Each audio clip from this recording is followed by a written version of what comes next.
So today I went and saw the new I Know What You Did Last Summer movie. This is non-spoiler, so if you want to see me talk about what happens in this movie specifically, there will be a separate video on my YouTube where I will rank the movies and the movie in full depth there. So, the 2025 reboot of I Know What You Did Last Summer, directed by Jennifer Caton Robinson, is the legacy sequel that attempts to modernize the iconic 1997 slasher. So this story follows a group of 5 friends, Ava, Danica, Milo, Teddy, and Stevie, who accidentally cause a car crash on the 4th of July in Southport, a coastal town haunted by past horrors.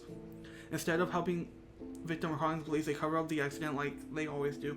A year later, they begin receiving anonymous messages. I know what you did last summer. The hook-wielding killer known as the Fisherman returns, but Ava seeks help from the original survivors, Julie James and Ray Bronson.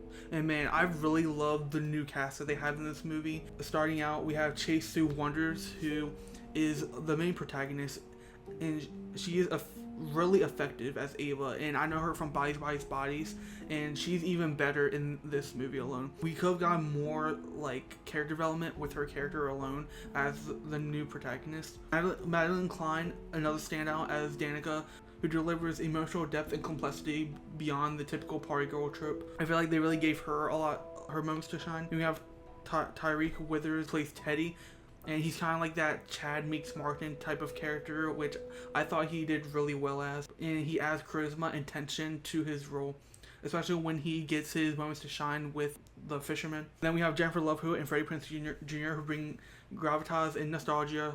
And the one thing I really like this movie is how it felt a lot like a legacy sequel. Like, it does give off the Scream 5 and 6 vibes.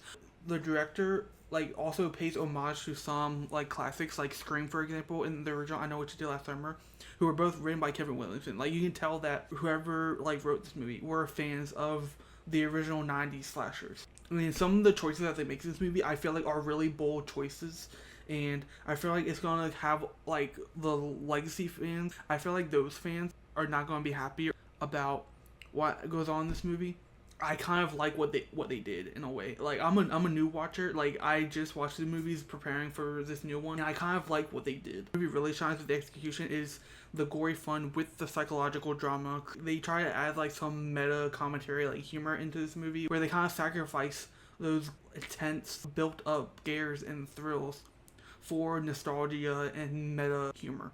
But overall, Robinson's approach is visually compelling and occasionally clever, but it lacks cohesion, and the movie doesn't quite know whether it wants to be a slasher, a satire, or a psychological drama, and ends up being a diluted mix of all three of those. And this movie reaches further relevance, touching on trauma, class, culture, voyeurism, but ultimately plays it